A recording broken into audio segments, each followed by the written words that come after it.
Welcome to Thursday Thoughts, your weekly dose of real, honest conversation on all things personal growth.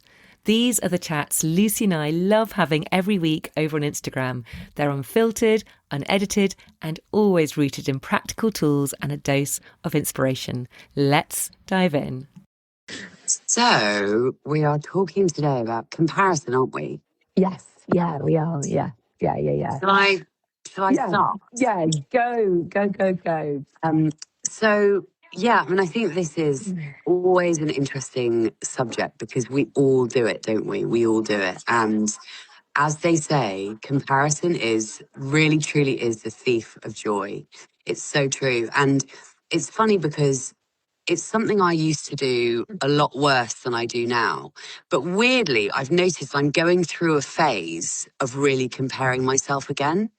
And I don't know why that is, because I got so much better. And I really did start to not completely not be unaffected by comparison, but so much less.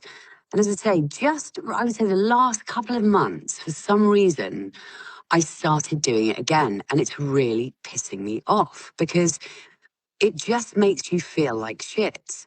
And I do it in terms of like business stuff. And in fact, Instagram is a very good example because I look at other creators doing the same thing as me and I think, oh, they're so much better and they've got more followers and why isn't it happening for me or blah, blah, blah, blah, whatever it is.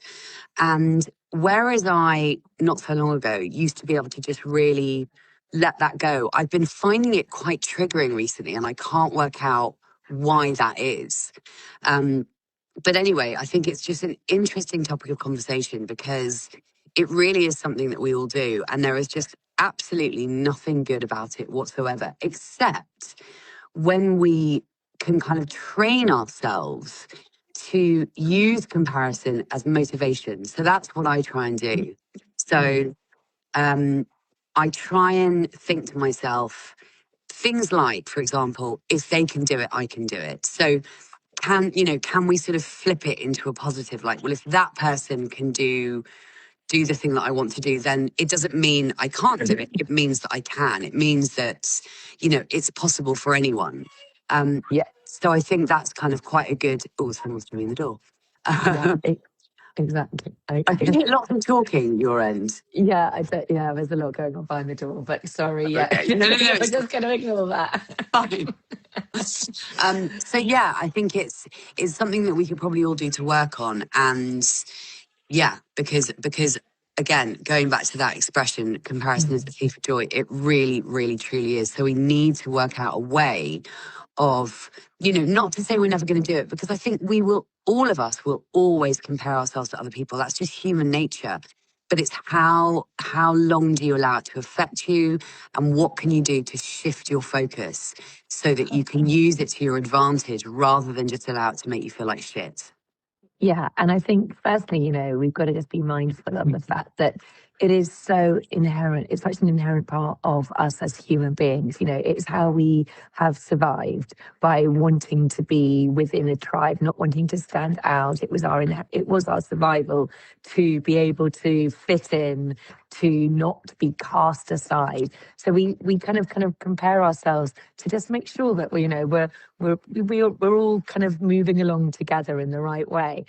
So but in this day and age, it's not really very helpful for so many reasons. But if you think about it, since the dawn of social media, we are now being exposed to having to compare ourselves like a millionfold compared to the fact whatever we've had to in the past. In the past you might have compared yourself to your neighbours or your friends or your immediate community, but now we are comparing ourselves to thousands, to millions of others, we're bombarded in every single direction. So it's harder than it has ever been, and I think we've just got to be so mindful of it.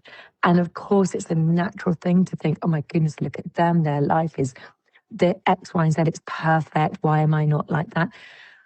We have to constantly remind ourselves we are all on our own path. We are all where we're exactly where we are meant to be. And I think you're right. We can use others as inspiration. If they are doing something that you would love to do, let's use that as inspiration. It's like, wow, if they can do it, so can I, as opposed to, why can't I do that?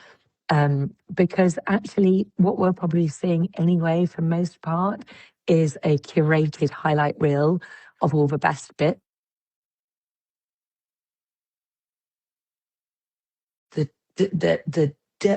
All the bits which are scenes, which is what it takes to get there, the tears, the sweat, all of that. So we need to remind ourselves constantly that that's what it takes. We are all on our own path. And, if that's what you want, great, use it as inspiration. But ultimately, we just got to keep our blinkers on and stay in our own lane. And there's nothing more that we can do than that. And just remind ourselves that we are being exposed to more than ever before.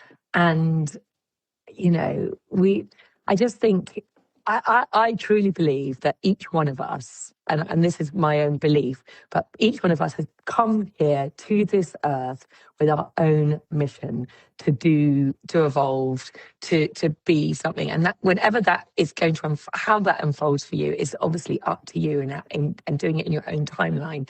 So actually, it's the only person you should compare yourself with is yourself from what you've done in the past.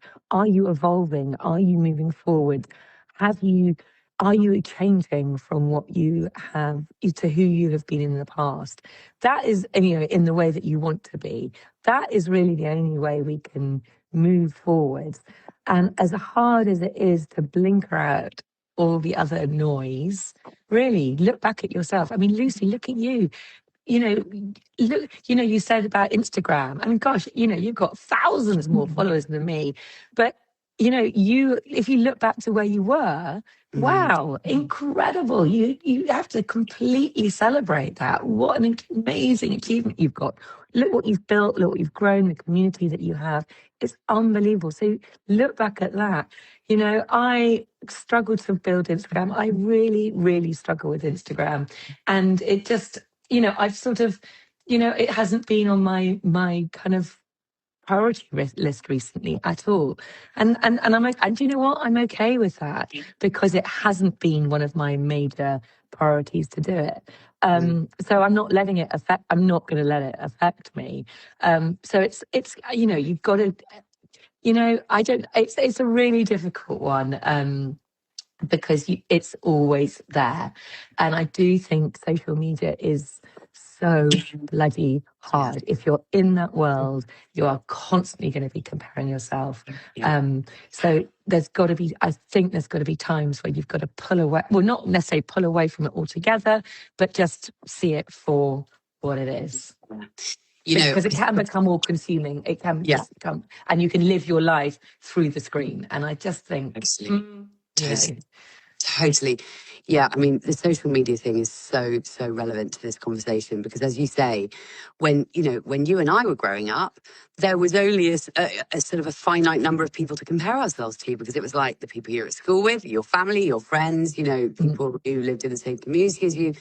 And now, as you so rightly say, there are millions of people every single day that we can compare ourselves to online. And I think it's another reason, as if we needed another reason. And you and I have talked about this before, but it's another reason to really curate your feed. And that's what I've done. And I know you've done too. Like, I don't follow very many people, and I very intentionally follow accounts that make me feel good. And also I follow like nature accounts. So I regularly see like animals and, birds and things on which is I would highly recommend for anyone to follow nature accounts, especially now there's this new thing where you can actually choose what you want the algorithm to show you. You can actually go on to, if you go to the search page, you go to the top right-hand corner and there's these 3 little hearts. And if you click on them, you can literally say what you want to see less of and what you want to see more of. And I went in there when somebody told me about this new feature, and I went in there and I totally, remove the things that I don't want to see, and added the things that I do want to see. And I didn't know that. it's so brilliant. I'll show it to you. It's so good. I mean, that isn't to say that you don't still get crap that you don't want to see, because you do, but you just also get more of the stuff that you do want to see. And seeing like lots of nature and animals and birds on my feed is not only means that I see less of the things that I don't want to see. It also means that I'm doing something really good for my nervous system as I'm scrolling through Instagram, because when you just, if you can't be in nature, when you just watch an animal or you watch some trees or some beautiful scenery, you are literally getting those incredible effects of nature just by watching it on a screen.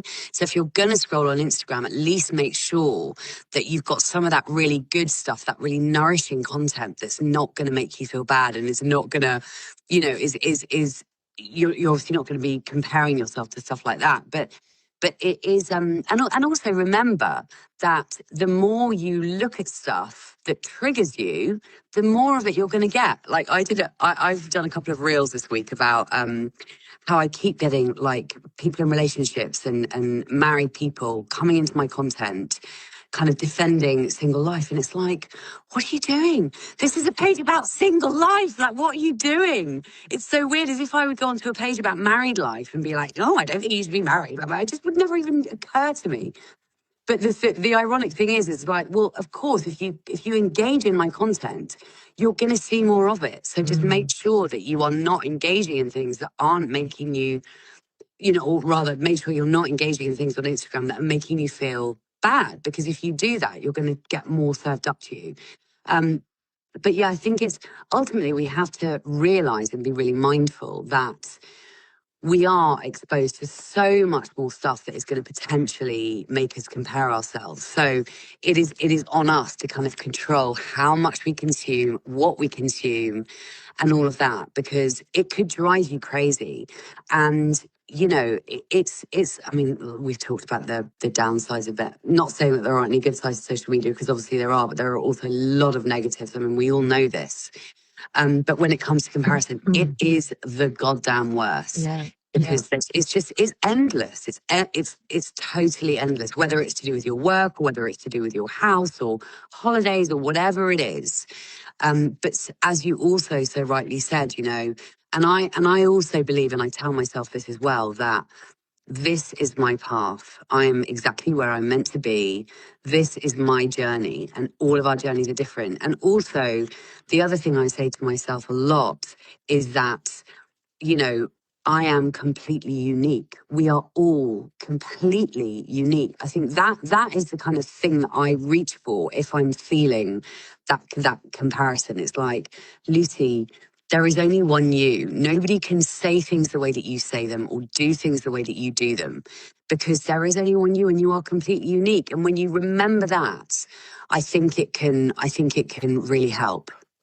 Yeah. Yeah, exactly. I was just thinking also about like appearances, because I think that's another real danger that we can fall into. And you see it with particularly, I mean, it's so tragic, young girls who are seeing, comparing themselves to all these flawless looking people and thinking they have to look a particular way, their skin has to look a particular way, their lips have to look a particular way. And you're seeing all these young girls who are getting fillers, this, that, the other, because they believe that is the way they're comparing themselves to these people, and that's the way they should look. For me, that is absolutely terrifying. And again, I think we have to remind ourselves constantly that, there are all these images in magazines, online and on screens, whatever, but majority of them, again, have been airbrushed. They are perfect versions of themselves. They are, as women, and men, but, particularly as women, our bodies are incredible. And again, everyone is unique. That you never see very rarely will you see a human body which looks like the image that we are being sold is the perfect image. It barely exists. And I just think, again, we just I don't know what the solution is to that, but, we need to celebrate our bodies and our faces and our aging and all of it as normal and again unique and wonderful. And of course, I'm not saying, of course I want to look the best I possibly can for the age I can. Don't get me wrong, of course I want to look as good as I can, but for my age, for who I am, I don't need to look like something I'm not. And so I think, again, we just have to be mindful. What are we aspiring towards? Is it real? Is it real? Or are we just being fed something which isn't even possible? And it's just like, and I'm totally guilty of it. You want to fit into a certain size or into a certain box, but it's like, again, we are unique. We should celebrate what we have. It would be so dull. And when you see people looking all exactly the same, I don't want to look the same as everyone else. That's what makes us so different. So that is another trap we've got to be really, really careful about. It's so true. I mean, it is terrifying, isn't it? Like you say, with young girls, and actually, I sometimes think about the fact that it would be so interesting to look through other people's feeds, because all of our feeds on social media are so different depending on what. And I wonder how many young girls' feeds are constantly. I wonder how they're constantly probably scrolling through this treatment, this tweakment, this whatever, this whatever. But I think the kind of, what's the word I'm looking for? I can't think. Anyway, the sort of, what's it like to sort of flip that, to change how we feel and to not be affected by it. The thing that we want to do is find people who are examples of, women that are growing old gracefully and naturally and kind of embracing their wrinkles and all the rest of it. Because, apart from anything else, not everybody is going to be able to afford to do whatever you need to do in order to stay looking, quote, young or amazing or whatever. And I always think of the Kardashians and the Jenners, because and I don't follow any of them, but they do occasionally come up on my feed, and it always kind of saddens me because, like you say, it's almost like they are promoting, whether I'm not saying they necessarily mean to, but without realizing it, it's almost like they're promoting this it's an almost sort of cartoonish image of what women is, because men don't fucking deal with this shit, do they? Let's face it, they just don't even worry about it. They just don't have to think about it. Women do. And I think there's this danger of people aspiring to these very, almost cartoonish looks where, I mean, have you seen Casey Price, for example, recently? I know. My God. Doesn't look like it's so sad. It actually makes me really sad. And I can see how you could start, this is the danger, you can start going down that road. But of course, the older you get, the harder it is to keep that natural look. And then you end up looking like someone take Jane Fonda. Jane Fonda looks amazing. She's got a great body, all the rest of it. But if you actually look at her face, it's starting to get a little bit freakish because she's in her 80s and yet she doesn't have any lines. But there is no way that after a certain age, you're not going to start looking a bit odd. Do you know what I mean? So I think you have to be really, really careful once you start doing these treatments. If you carry them on, I think you start going down the road of getting into a bit of trouble. And you can look at certain celebrities and see that. And whilst they look, quote, perfect because they don't have any lines or any wrinkles and blah, blah, blah, blah, blah, there's also a really weird look about some of them, which I personally wouldn't want. And also, just to add, if you are one of those people who's comparing yourself to the way other women your age look, there's a lot that we can do naturally to feel and look as good as we possibly can for the age that we are. Like, and my first question would be, what are you eating? Are you drinking enough water? Are you moving your body? Are you exercising regularly? All of these kinds of things, because I think there's a lot that we can, sorry, I'm going off on a slight tangent, but there is a lot that we can do to impact the way that we look on the outside. There's a lot that we can do on the inside, ultimately. So, yeah. Yeah, exactly. I mean, I think ultimately, I'm just trying to think of ways of what, ways which we can help ourselves to, when we get caught in that comparison cycle. And I suppose, ultimately it's catching yourself, it's that awareness as always, but it's catching yourself and and rather than comparing yourself, kind of almost go with curiosity instead and go, okay, that's interesting. What is it I like about them, or why am I feeling it's kind of a feeling of less than often, isn't it? When you're comparing yourself to someone, I'm not good enough. Why are they much better than I am? So it's kind of like, oh, okay, that's quite interesting that I'm comparing myself. What is it about me which is less than them, and what is better than them? Can I be inspired by them, perhaps, to motivate myself to become a better person? Or just catch yourself and go, okay, there's obviously something there in me which is making me feel less than whatever it is, capable, less than, worthy, whatever. And, maybe that's something you've got to just look at in yourself and build in yourself, because ultimately it's only up to us to feel good about ourselves. That's all we're trying to do, is feel as comfortable in our own skin as possible. Oh, sorry, I've got a call coming in. Okay. As that's all we want, isn't it? We want to feel comfortable, at peace in our own skin. And what's calling. I know, I just lost you. Okay, sorry, I got calls coming in.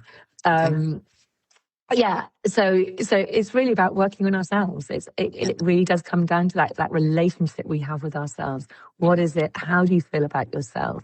And when we feel the doubt and we lack the confidence, then that is something for us to work on ourselves. And that is often when we're going to be comparing ourselves more and more and get into that cycle of not enough. Really, I think where we start from, right, I think you need to talk because I've got someone calling me again and again. Oh my God. So we wrap it up, because I think we need you. Yeah, okay. All right, then. So we're gonna do, shall I see you on Zoom at 10? Yes, perfect. Yeah, okay, cool. Yeah, perfect. All right, then. All right. Okay. See you later, babe. Bye. Bye.